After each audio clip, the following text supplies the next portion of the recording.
Bismillahirrahmanirrahim. Assalamualaikum warahmatullahi wabarakatuh. Innal hamdalillah nahmaduhu wa nasta'inuhu wa nastaghfiruh wa na'udzu billahi min shururi anfusina wa min sayyiati a'malina. May yahdihillahu fala mudilla lahu amanu taqullaha wa qulu qawlan sadida yuslih lakum a'malakum wa yaghfir lakum dhunubakum. من يطع الله ورسوله فقد فاز فوزا عظيما. أما بعد فإن أصدق الحديث كتاب الله وخير الهدي هدي محمد صلى الله عليه وسلم وشر الأمور محدثاتها وكل محدثة بدعة وكل بدعة ضلالة وكل ضلالة في النار. Ikhwan dan akhwat rahimani wa rahimakumullah. Alhamdulillah di pagi hari ini kita diberikan kemudahan oleh Allah Subhanahu wa taala untuk bisa melanjutkan kajian kita dalam kitab Tauhid. Pada kesempatan yang lalu telah kita masuki bab yang ke-6. Bab yang ke-6 yang berkaitan dengan tafsir tauhid dan syahadat la ilaha illallah. Dan telah kita baca 3 ayat yang disebutkan oleh muallif rahimahullahu taala di dalam bab ini. Insyaallah kita akan lanjutkan pada ayat yang ketiga, ayat yang keempat yang disebutkan oleh muallif. Wa qaulillahi ta'ala, dan firman Allah Subhanahu wa taala, wa minan nasi may yattakhidhu min dunillahi andada yuhibbunahum ka hubbillah walladzina amanu ashaddu hubban lillah. Walau yaral ladzina zalamu idh yarawna al'adzab anna al-quwwata lillahi jami'a wa anna Allaha syadidul 'adzab. Di dalam surat Al-Baqarah ayat yang ke-165. Allah Subhanahu wa taala berfirman di sana, wa minan nasi, dan di antara manusia, may yattakhidhu min dunillahi andada, ada di antara manusia yang menjadikan selain Allah Subhanahu wa taala sebagai tandingan. Yuhibbunahum ka hubbillah. Manusia mencintai tandingan ini seperti cintanya kepada Allah. Walladzina amanu, dan orang-orang yang beriman, asyaddu hubban lillah, amat sangat cinta kepada Allah Subhanahu wa taala. Kemudian Allah menyebutkan, walau yaral ladzina zalamu, kalau seandainya orang-orang zalim itu mengetahui, kalau seandainya orang-orang zalim itu melihat, idh yarawnal adzab, tatkala mereka menyaksikan azab, annal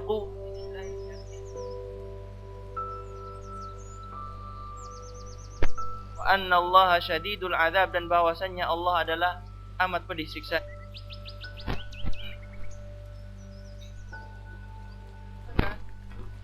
Baca apa yang disebutkan oleh Syekh Al-Fauz hafizahullah taala. Jelaskan hafizahullah taala, zakarallahu taala 'ala al-musyrikin bihi fid dunya wa ma'alahum fil akhirati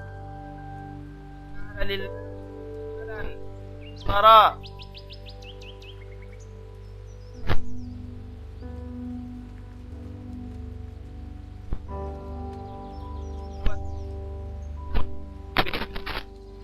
Allah Subhanahu wa taala menyebutkan keadaan orang-orang yang berbuat syirik terhadap Allah fid dunya wa ma'alahum fil akhirah, menyebutkan keadaan mereka di dunia, ini yang pertama, dan juga keadaan mereka di akhirat. Haitsu ja'alu lillahi amsalan wa nudhara sawuhum bihi al-mahabbah, yang mana orang-orang musyrik ini menjadikan bagi Allah Subhanahu wa taala tandingan-tandingan, sesuatu yang diserupakan dengan Allah Subhanahu wa taala. Sawuhum bihi al-mahabbah, yang disamakan dengan Allah di dalam masalah kecintaan. Jadi orang-orang musyrik menjadikan tandingan-tandingan selain Allah disetarakan dengan Allah, disejajarkan dengan Allah dalam masalah apa? Dalam masalah kecintaan. Thumma dzakara halal mu'minina al-muwahhidina annahum yuhibbuna Allah hubban yafuqu hubba ashabil andadi li andadihim aw yafuqu hubba ashabil andad lillah. Kemudian Allah Subhanahu wa taala menjelaskan dalam ayat yang selanjutnya, Allah Subhanahu wa taala menjelaskan keadaan orang-orang mukmin al-muwahhidin, yaitu ahli tauhid. Setelah menjelaskan keadaan orang-orang musyrik, Allah menjelaskan keadaan orang-orang mukmin ahli tauhid. Bagaimana keadaan mereka? Annahum yuhibbunallaha hubban yafuqu hubba ashabil andadi li andadihim. Bahwasanya orang-orang mukmin ahli tauhid itu mencintai Allah dengan sebuah kecintaan yang melebihi cintanya para pengagung berhala, para pengagung sesembahan selain Allah kepada sesembahan mereka. Jadi cintanya ahli tauhid kepada Allah melebihi cintanya para penyembah berhala kepada berhalanya. Kemudian kemungkinan yang lain yang disebutkan oleh Syekh Fauzan, beliau mengatakan, "Au yafuqu hubba ashabil andadi lillah." Ataupun melebihi kecintaan dari para pengagung berhala kepada Allah Subhanahu wa taala. Kita ulangi lagi. Yang pertama, orang-orang musyrik, orang-orang yang menjadikan tandingan bagi Allah, mereka mencintai tandingannya sebagaimana mencintai siapa? Sebagaimana mencintai Allah. Kemudian keadaan yang kedua adalah orang-orang mukmin, ahli tauhid. Bagaimana keadaan mereka? Mereka mencintai Allah melebihi cintanya siapa? Cintanya para pengagung berhala kepada siapa? Kepada berhala, atau melebihi cintanya para pengagung berhala kepada Allah. Karena cintanya para pengagung berhala itu terbagi. Mereka mengagungkan Allah dan juga mereka mengagungkan berhala. Tetapi kedua kecintaan yang dimiliki oleh mereka orang-orang musyrik ini kalah murni, kalah besarnya daripada pengagung Allah semata, yaitu ahli tauhid, yaitu orang-orang mukmin. Beliau menyebutkan, li'anna hubbal mu'minina lillahi khalisun wa hubba ashabil andadi lillahi mushtarakun.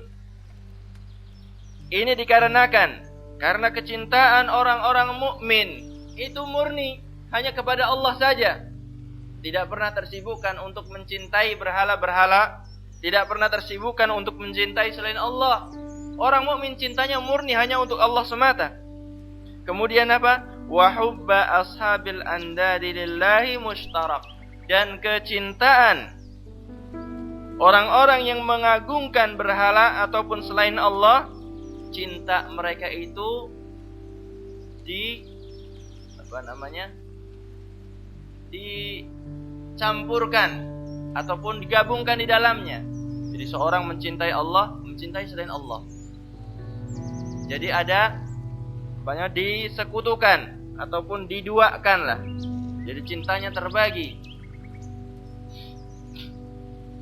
Kemudian beliau menyebutkan, "Tsumma tawa'ada haula'il musyrikina bihi bi annahum law 'alimu ma yu'ayinuna yaumal qiyamah wa ma yahullu bihim minal amri al-fadhi wal 'adzabish syadid 'ala syirkihim wa tafarrudillahi subhanahu wa ta'ala bil qudrah wal ghalabah duna andadihim lantahu amma hum fihi minad dhalal lakinnahum lam yatasawwaru dzalika wa yu'minu bihi." Tsumma tawa'ada haula'i, kemudian Allah Subhanahu wa taala memberikan ancaman kepada mereka orang-orang musyrik, haula'il musyrikina bi annahum, bahwasanya mereka orang-orang musyrik, lau alimu, kalau seandainya mereka tahu, kalau seandainya orang-orang musyrik itu tahu, ma yu'ayinuna yaumal qiyamah, apa yang akan mereka dapati pada hari kiamat.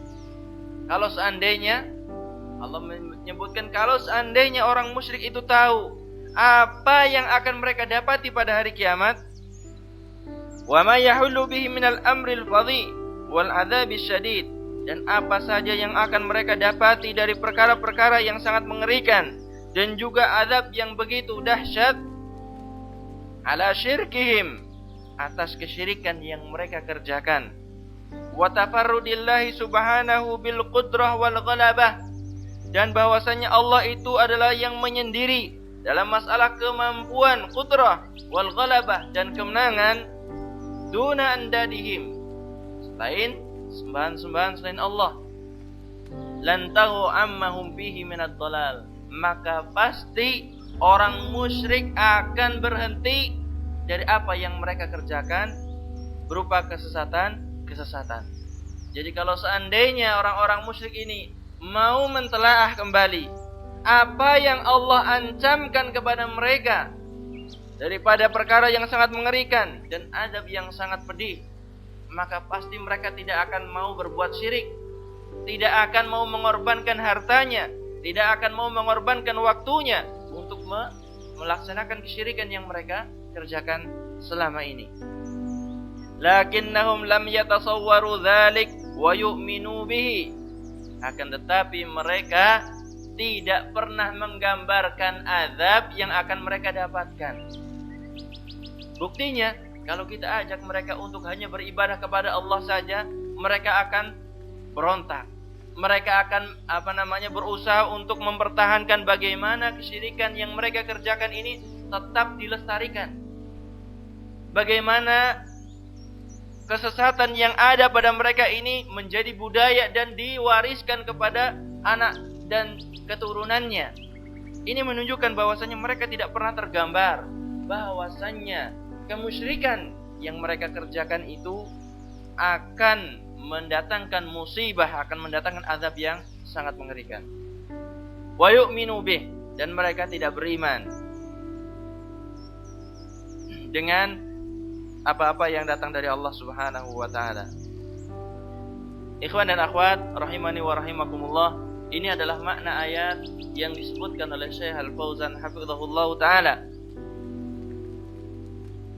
Kemudian yang selanjutnya, beliau menyebutkan tentang kesesuaian ayat terhadap bab yang ke-6 ini. Ayat ini disebutkan oleh muallif rahimahullahu taala memiliki kesesuaian sebagaimana akan kita ketahui dari ucapan Syekh Al-Fauzan hafizahullahu taala. Munasabatul ayati lil bab, kesesuaian ayat surat Al-Baqarah 165 terhadap bab yang ke-6. Kesesuaian ayatnya adalah sebagai berikut. Annaha minan nususi al-mubayyinah li tafsirit tauhidi wa syahadati an la ilaha illallah, bahwasanya ayat ini termasuk nas-nas. Ayat ini termasuk nas atau dalil al-mubayyinah yang menjelaskan li tafsirit tauhid wa syahadati an la ilaha illallah, yang menjelaskan tafsir, arti ataupun makna dari tauhid dan kalimat syahadah la ilaha illallah. Haitsu dallat ala anna man ittakhadha niddan ma Allah yuhibbuhu ka mahabbatillahi faqad asyraka. Haitsu dallat, yang mana anna man ittakhadha niddan ma Allah, bahwasanya siapa saja yang menjadikan tandingan bagi Allah, yuhibbuhu ka mahabbatillah faqad asyrak, dan mencintai tandingan ini sebagaimana mencintai Allah, maka dia telah berbuat syirik. Jadi penunjukan ayat ini kepada arti ataupun makna dari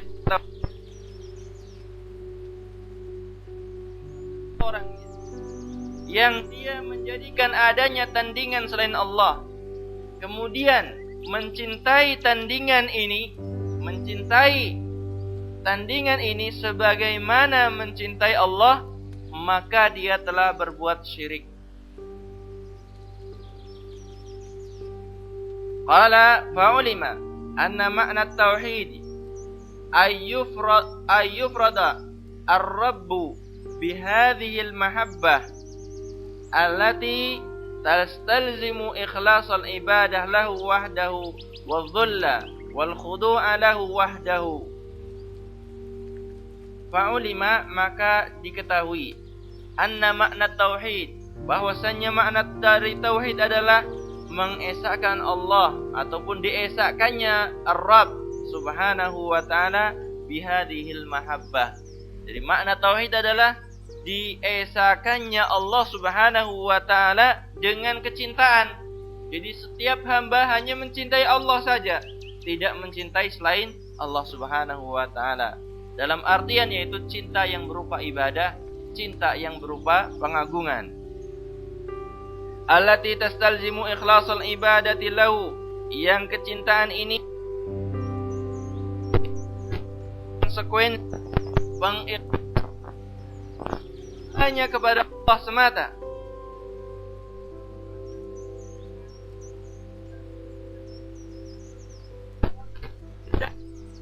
Allah wal khudu, dan tunduk hanya kepada Allah subhanahu wa ta'ala saja.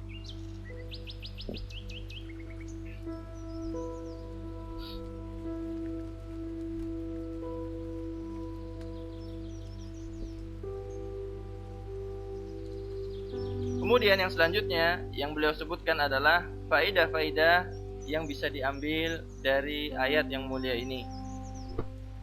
Qala hafizahullah ta'ala, diambil dari ayat ini berupa faedah. Al-awwal, yang pertama, anna min makna tauhid wa syahadati an la ilaha illallah ifradullahi ta'ala bil mahabbati al-muqtadiyati lidh-dhulli wal khudu'. Anna min makna tauhid, bahwasannya di antara makna tauhid dan syahadah la ilaha illallah, makna tauhid dan syahadah la ilaha illallah adalah ifradullahi ta'ala bil mahabbah, mengesahkan Allah subhanahu wa ta'ala dalam kecintaan, wal khudu',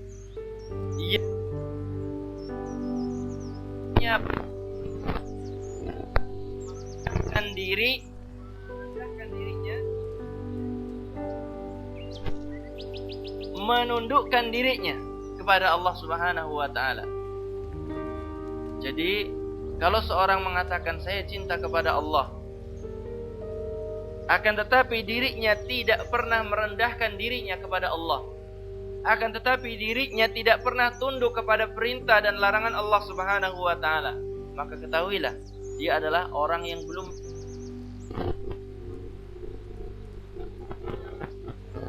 Allah yang melazimkan atau kecintaan tidaknya rasa tunduk kepada Allah dan merendahkan diri kepada Allah subhanahu wa ta'ala. Atsani, yang kedua, musyrikina yuhibbuna Allah iman wa lam yudkhilhum dzalika fil Islam li'annahum asyraku ma'ahu ghairahu fiha. Wajib kita tahu annal musyrikina yuhibbuna Allah, bahwa cinta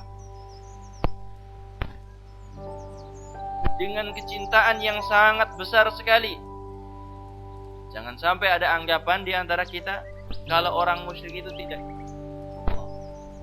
itu tidak mengagungkan Allah. Akan tetapi orang musyrik seperti apa? Mereka itu cinta kepada Allah dengan cinta yang sangat besar. Walam yudkhilhum dzalika fil Islam.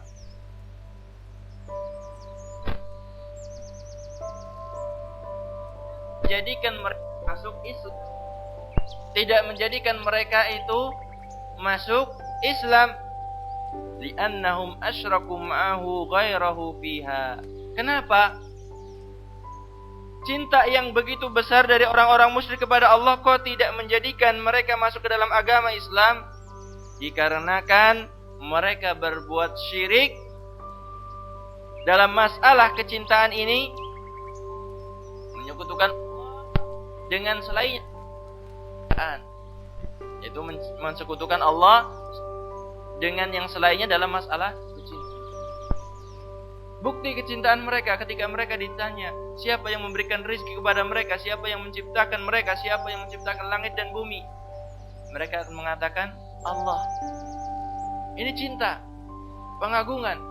Akan tetapi yang semacam itu tidak menjadikan mereka masuk ke dalam lingkaran iman, lingkaran Islam.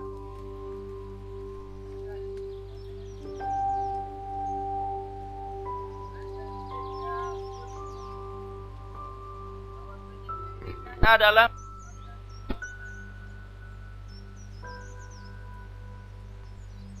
merupakan sisi mana syirik dikatakan kezaliman, sudah sering saya jelaskan.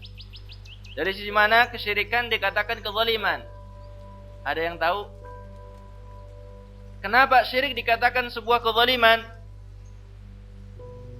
Ada yang tahu? Dari sisi mana?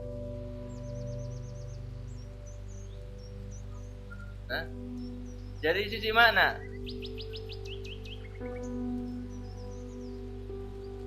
Ahsan. Karena kezaliman secara makna adalah wad'u syai' fi ghairi maudhi'ihi. Yang dinamakan zalim adalah meletakkan sesuatu bukan pada tempatnya. Kalau kita meletakkan sesuatu bukan pada tempatnya, maka itu adalah dinamakan perbuatan zalim. Sementara kesyirikan adalah meletakkan ibadah bukan kepada yang berhak menerima ibadah. Ibadah haknya siapa? Ibadah haknya siapa? Allah Subhanahu wa taala. Kok dipersembahkan kepada Nyi Roro Kidul? Kok dipersembahkan kepada yang bau reksa? Dipersembahkan kepada yang lainnya? Kepada dukun dan lain sebagainya. Maka ini adalah yang menunjukkan bahwasannya kesyirikan adalah kezaliman. Sebagaimana dalam ayat dalam surat Luqman Allah Ta'ala berfirman, inna syirka la zulmun azim. Sesungguhnya kesyirikan adalah kezaliman yang sangat besar.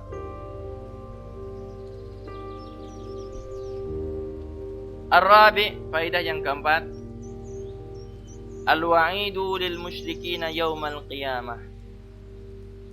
Ancaman bagi orang-orang musyrik pada hari kiamat, bahwasanya Allah Subhanahu wa taala memiliki azab yang sangat pedih bagi mereka, yang Allah siapkan bagi mereka karena mereka berbuat syirik kepada Allah Subhanahu wa taala. Ikhwan dan akhwat yang dirahmati oleh Allah, yang selanjutnya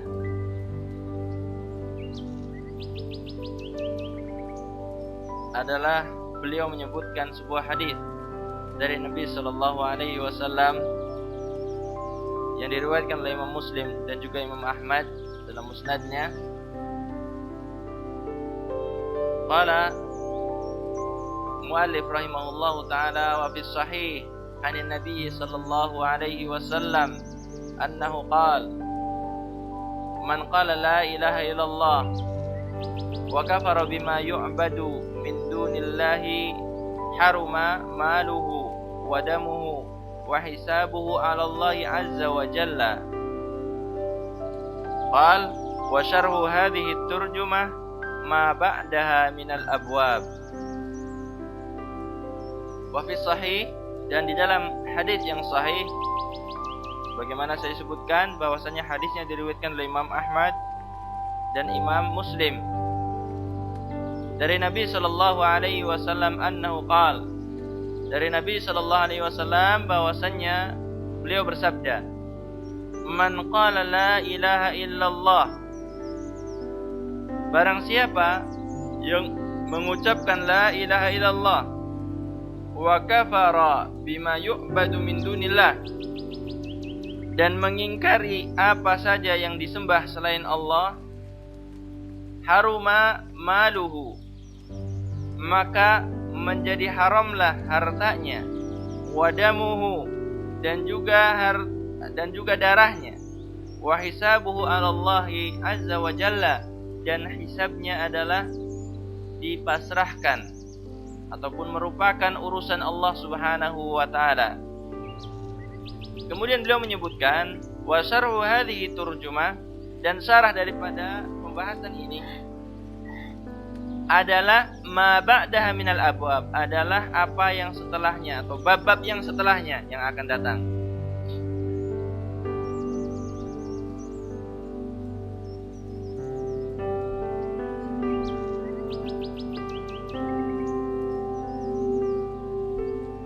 Makna global dari hadis ini, makna global dari hadis ini adalah sebagaimana disebutkan oleh Syekh Al-Fauzan.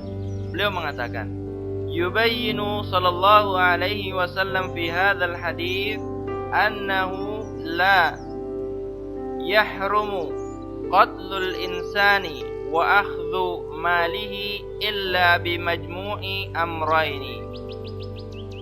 Yubayyinu sallallahu alaihi wasallam, Nabi sallallahu alaihi wasallam menjelaskan di dalam hadis ini, annahu la yahrumu qatlul insan, bahwasannya tidak haram membunuh seseorang, wa akhdhu malihi, dan mengambil hartanya, illa bimajmu'i amrayni, kecuali dengan terkumpulnya dua perkara. Jadi seorang itu tidak diharamkan dibunuh, tidak diharamkan mengambil hartanya, kecuali jika terkumpul dua perkara dalam orang tersebut. Al-awwalu, yang pertama, qaulu la ilaha illallah, ucapan la ilaha illallah. Kemudian yang kedua, ats-tsani al-kufru bima yu'badu min dunillah, kufur ataupun mengingkari bima, dengan apa-apa, yu'badu min dunillah, yang diibadahi selain Allah Subhanahu wa taala. Harus terkumpul dua hal ini kalau ingin terjaga jiwanya, terjaga hartanya, maka harus terkumpul dua hal ini.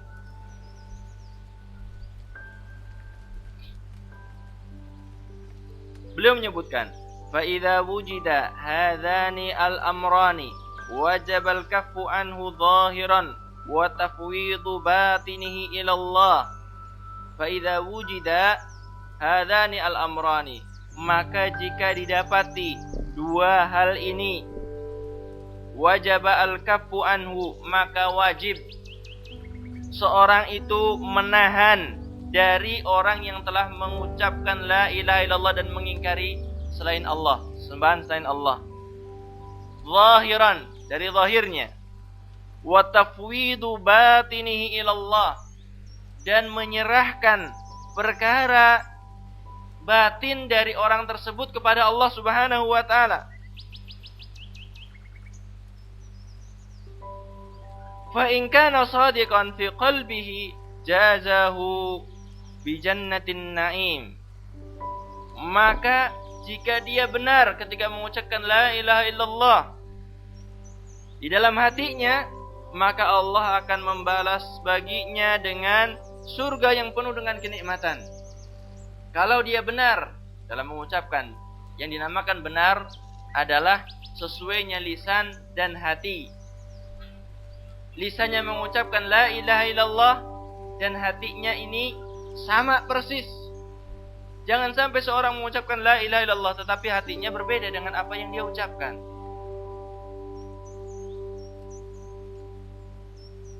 Wa in kana munafiqan 'adzabahu 'adzabal alim, dan jika dia adalah seorang munafik, maka Allah akan mengazabnya dengan azab yang sangat pedih.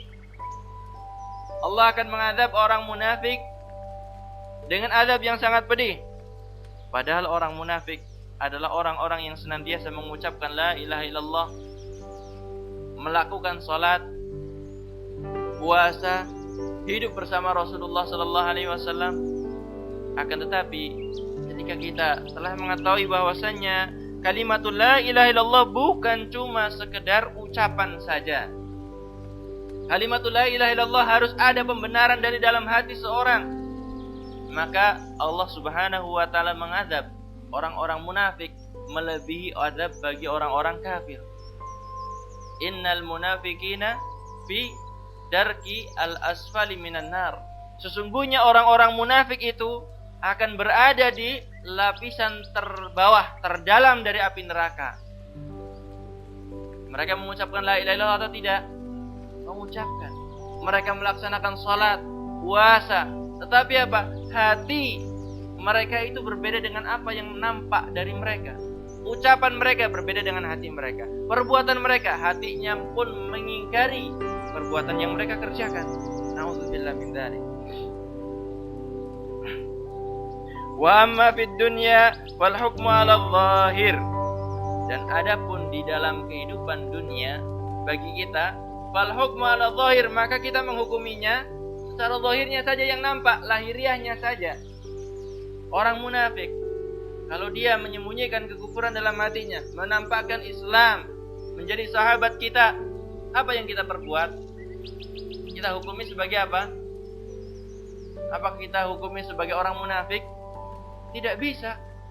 Kita tidak bisa menghukumi orang yang menyembunyikan kekufuran dalam hati, kemudian datang kepada kita, sama-sama melaksanakan sholat jamaah, sama-sama ketika ketemu sama kita mengucapkan salam dan lain sebagainya. Apakah kita harus menuduh, mengorek apa yang ada dalam hatinya? Tentunya tidak. Tetapi apa? Perkara yang dalam hati orang tersebut adalah kita serahkan kepada Allah. Wa hisabuhu 'ala Allah. Dan hisab orang yang semacam ini adalah kita pasrahkan kepada Allah. Adapun dalam masalah muamalah dalam kehidupan kita, maka kita menganggapnya sebagai seorang yang dia adalah seorang yang mukmin, seorang yang muslim. Perkara batin tidak ada yang tahu kecuali Allah Subhanahu wa taala. Ikhwan dan akhwat yang dirahmati oleh Allah, kemudian pembahasan yang selanjutnya adalah tentang kesesuaian ataupun munasabatul hadis lil bab. Kesesuaian hadis ini dimasukkan di dalam bab yang ke-6. Jadi hadis yang mulia ini dimasukkan ke dalam bab yang ke-6 memiliki kesesuaian. Syekh Al-Fauzan menyebutkan annahu min a'zami ma yubayyinu ma'na la ilaha illallah wa annahu al-kufru bi kulli ma yu'badu min dunillah. Annahu, bahwasannya hadis ini adalah min a'zami ma yubayyinu ma'na la ilaha illallah, termasuk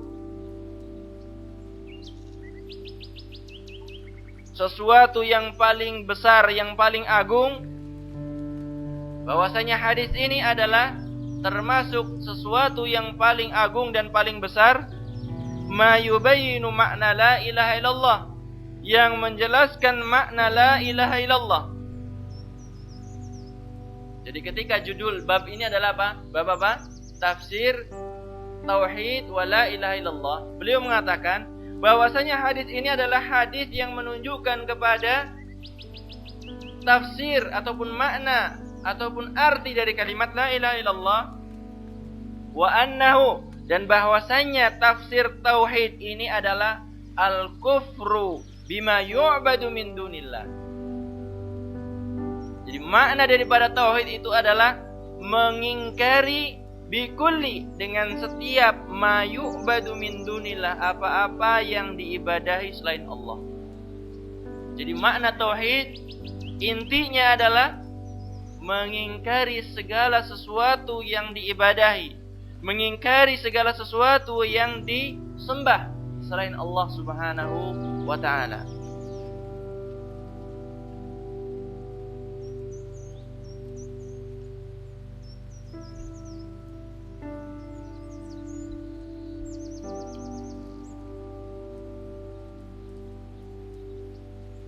Kemudian yang selanjutnya adalah pembahasan tentang faidah-faidah yang bisa diambil dari hadis yang mulia ini. Faidah-faidah yang bisa diambil dari hadis yang mulia ini. Ma yustafadu minal hadis. Apa faidah yang bisa diambil dari hadis ini? Al-awwal, yang pertama, anna makna la ilaha illallah wal kufru bima yu'badu min dunillah minal asnam wal kuburi wa ghairiha. Anna makna la ilaha illallah, bahwasanya makna la ilaha illallah adalah al-kufra bima yu'badu min dunillah, mengingkari segala sesuatu yang diibadahi selain Allah. Makna la ilaha illallah, mengingkari segala sesuatu yang diibadahi selain Allah, minal asnami wal kuburi wa ghairiha, dari patung-patung ataupun berhala-berhala ataupun kuburan atau yang selainnya. Segala sesuatu yang selain Allah adalah batil, tidak berhak untuk diibadahi. Ini makna dari at-tauhid.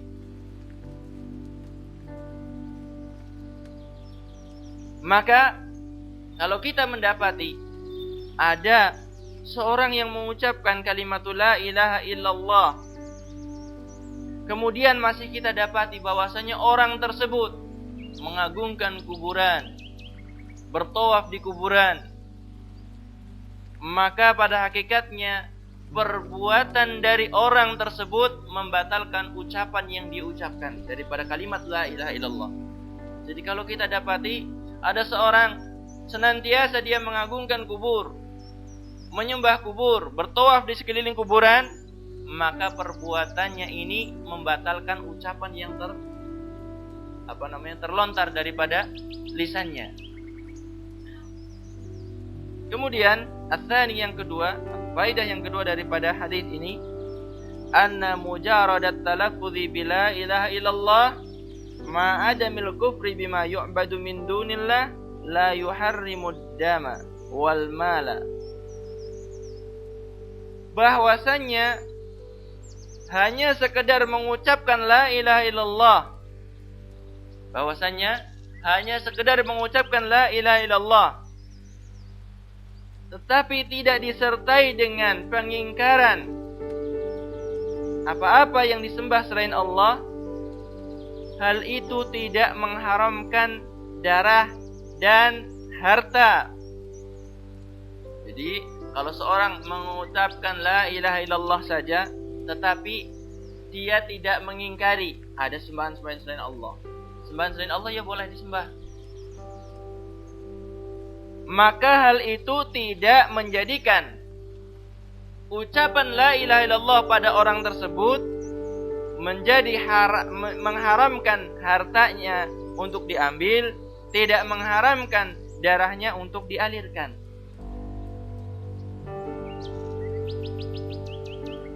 Walau arafa ma'naha wa amila bih, walaupun dia mengetahui maknanya dan beramal dengannya. Jadi kalau seorang mengetahui makna la ilaha illallah, mengucapkannya dan beramal, tetapi dia tidak mengingkari selain Allah untuk diibadahi, maka tetap saja tidak menjadikan darah dan harta orang tersebut adalah haram. Malam yadif ila dzalikal kufra bima yu'badu min dunillah, selama tidak disandarkan kepadanya, selama tidak dimasukkan ke dalamnya kekufuran ataupun mengingkari apa-apa yang diibadahi selain Allah Subhanahu wa taala. Ats-tsalits, yang ketiga,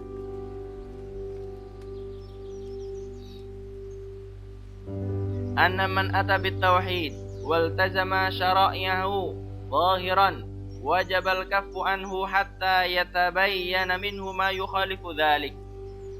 Anna man ata bit tauhid, bahwasanya orang yang telah bertauhid, Bahwasanya orang yang bertauhid waltazama syara'i'ahu zahiran, dan berpegang kepada syariat Islam secara zahir. Orang yang nampaknya dengan tauhid dan berlaksanakan syariat secara zahir, wajaba al-kaffu anhu, maka wajib menahan diri darinya. Maksudnya tidak boleh kita bunuh, tidak boleh kita ambil hartanya. Hatta yatabayyana minhu ma yukhalifu dzalik, sampai jelas nyata darinya apa yang menyelisihi hal itu. Jadi kalau seorang sudah mengucapkan la ilaha illallah dan mengamalkan Islam secara zahir, maka kita tidak boleh mengalirkan darah orang tersebut, tidak boleh mengambil harta orang tersebut sampai nyata atau jelas penyelisihan dari orang tersebut yang menyelisih kalimat la ilaha illallah, menyelisih syariat Islam. Ar-rabi, yang keempat, wujubul kaffi 'anil kafir idza dakhala fil Islam walau fi halil qitali hatta yatabayyana minhu ma yukhalifu dzalik. Wujubul kaffi 'anil kafir, wajib menahan diri dari orang kafir idza dakhala fil Islam, jika orang kafir tersebut telah masuk ke dalam Islam, walau fi halil qital, walaupun dalam keadaan peperangan ataupun dalam keadaan sedang berperang. Orang mengucapkan la ilaha illallah, musuh kita yang kita perangi, orang kafir, kemudian mengucapkan la ilaha illallah, maka kita harus menahan diri, tidak boleh kita langsung membunuhnya. Hatta yatabayyana minhu ma yukhalifu dzalik, sampai jelas dari orang tersebut apa yang menyelisihinya. Jadi semacam ini. Kalau ada seorang kafir sedang kita perangi kemudian mengucapkan la ilaha illallah, maka kita berhenti memeranginya. Walaupun cuma satu orang, yang lain masih, maka orang ini kita lindungi. Kemudian apa? Ketika terjadi penyelisihan dari orang ini terhadap kalimat la ilaha illallah, maka boleh kembali kita memeranginya. Makanya dia mengucapkan la ilaha illallah, kemudian kita tahan orang tersebut. Kemudian kita tanyakan kepada orang itu, apakah engkau benar mengingkari berhala-berhala itu? Kemudian orang itu mengatakan tidak, maka bagaimana? Kita bunuh. Kalau seandainya dia mengatakan, ketika ditanya, apakah engkau benar mengingkari berhala-berhala itu? Dia mengatakan, benar, saya hanya beribadah kepada Allah saja dan tidak beribadah kepada berhala-berhala itu. Maka orang yang semacam ini sudah terjaga, baik darahnya, baik hartanya. Kita jaga.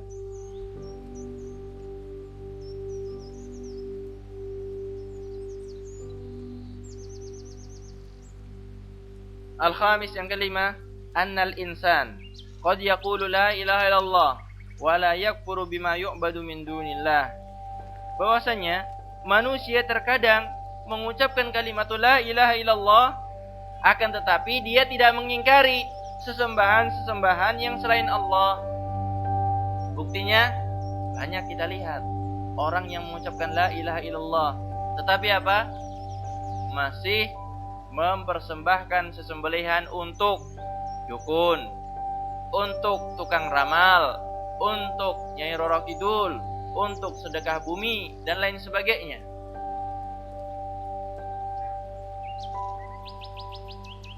Jadi terkadang seorang mengucapkan la ilaha illallah tetapi hatinya belum mengingkari selain Allah atau sembahan-sembahan yang selain Allah. Yang ke-6, as-sadis, annal hukma fid dunya 'ala adh-dhahir wa amma fil akhirah fa 'ala an-niyati wal maqasid.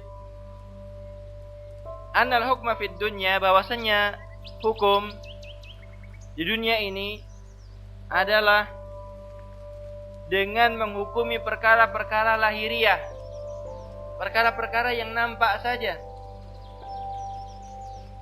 Wa amma fil akhirah, dan adapun dalam perkara-perkara akhirat, maka tergantung kepada niat dan tujuan seorang.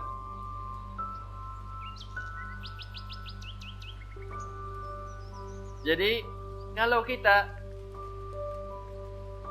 umpamanya mendapati saudara kita yang dahulunya dia bergelimang dengan umpamanya syirik, bergelimang dengan khurafat dan lain sebagainya, kemudian dia mengatakan dirinya bahwasanya dirinya telah bertobat dan kembali kepada ajaran yang hak, maka kita tidak perlu mengorek-ngorek apa yang ada dalam dirinya. Kita tidak boleh menilai seorang umpamanya, oh ini pura-pura saja umpamanya. Ketika sudah terjepit, maka dia menampakkan ketaatan. Jangan sampai kita memiliki perasaan semacam itu walaupun cuma dalam diri kita saja. Jangan sampai kita suudzon kepada seorang ketika dia menampakkan taubatnya kembali kepada ajaran Islam yang hak. Apalagi kalau sampai dia berbicara, dosanya bertambah. Walaupun kalau seandainya kita cuma ada dalam hati saja. Hati kita, lah orang ini bohong. Dia mau menampakkan syiar Islam itu bohong. Kalau hati kita saja yang berbicara tapi lisan kita tidak, itu adalah dosa besar. Karena apa? Allah Subhanahu wa ta'ala dan Rasulnya hanya menjadikan lahiriah saja yang bisa kita hukumi. Perkara batin urusannya dengan Allah Subhanahu wa ta'ala. Kalau orang berbohong kepada kita, seorang umpamanya mencuri dalam masalah mencurilah. Ditanya oleh kita, dia mengatakan wallahi saya tidak berbohong, saya tidak mencuri. Apa yang mau kita katakan? Kita benarkan? Tentunya tidak ada saksi sama sekali, maka kita benarkan. Karena apa? Karena perkaranya adalah perkara yang zahir, yang lahir, yang nampak, yang kita hukumi. Perkara yang ada dalam hatinya antara dia dengan Allah Subhanahu wa ta'ala. Kemudian yang ketujuh, hurmatu malil muslim wa dami illa bihaqqin. Haramnya harta seorang muslim dan juga haramnya darah seorang muslim illa bihaqqin, kecuali dengan hak. Jadi bolehnya diambil harta muslim, bolehnya dialirkan darah seorang muslim itu dengan alasan yang dibenarkan oleh syar'i. Contohnya, ketika seorang yang telah menikah berzina, maka dihukum dengan apa? Rajam sampai mati. Hak, boleh dialirkan darahnya, boleh dibunuh orang tersebut. Kemudian orang yang murtad keluar dari agama Islam juga boleh dialirkan darahnya, tetapi dengan alasan apa? Al-haq. Kemudian juga seorang muslim yang dia keluar daripada kepemimpinan kaum muslimin, memberontak, maka boleh dialirkan darahnya.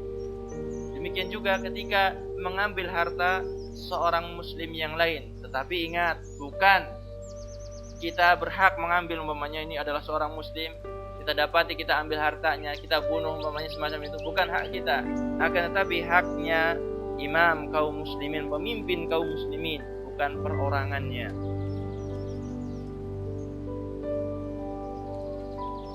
Kemudian beliau Syekh Al-Fauzan hafizahullah ta'ala menyebutkan tentang makna dari ucapan Syekh Muhammad bin Abdul Wahhab, wa syarhu hadhihi turjumah ma ba'daha minal abwab. Penjelasan daripada turjumah ini adalah yang setelahnya dari bab-bab yang beliau sebutkan. Qala anna ma ya'ti ba'da hadzal bab minal abwab fihi ma yubayyinu tauhid wa yuwaddihu ma'na la ilaha illallah. Bahwasanya apa yang datang setelah bab ini, itu bab-bab yang datang setelah bab ini, di dalamnya terdapat penjelasan tauhid dan penjelasan kalimatul la ilaha illallah, wa bayanu asya'in katsirah minasyirkil asghar wal akbar, dan di dalamnya juga terdapat penjelasan hal-hal yang merupakan syirik asghar dan syirik akbar, wa ma yuwassilu ila dzalika minal ghuluwi wal bidah, dan di dalamnya pula terdapat penjelasan apa-apa yang bisa menjerumuskan seseorang kepada syirik asghar dan syirik akbar, minal ghuluwi wal bidah, daripada ghulu berlebih-lebihan dan juga bid'ah. Semuanya ini yang namanya ghulu, yang namanya bid'ah itu bisa mengantarkan kepada syirik asghar dan syirik akbar. Mimma yajibu tarku min madmuni la ilaha illallah, dari apa-apa yang wajib untuk ditinggalkan, yang itu merupakan konsekuensi ataupun kandungan dari kalimat la ilaha illallah. Mungkin sampai di sini pembahasan yang bisa kita sampaikan pada bab ini, dan insya Allah ini merupakan akhir dari pembahasan bab yang ke-6, dan insya Allah pada kesempatan yang akan datang, mungkin pekan yang akan datang, pekan ke-1 ya, ini 1 berarti ini pekan yang kedua, insya Allah kita akan masuk kepada bab yang ke-7 yang berkaitan jimat dan segala pernak-pernik yang berkaitan dengannya. Insyaallah biidznillah taala, semoga Allah Subhanahu wa taala memberikan kemudahan kepada kita untuk bisa melanjutkan apa yang kita cita-citakan ini. Mungkin sampai di sini. Insyaallah kita lanjutkan pada kesempatan yang akan datang pada pekan yang kedua. Billahi taala wa sallallahu ala nabiyina Muhammad wa ala alihi wasallam. Subhanakallahumma wa bihamdika asyhadu an la ilaha illa anta astaghfiruka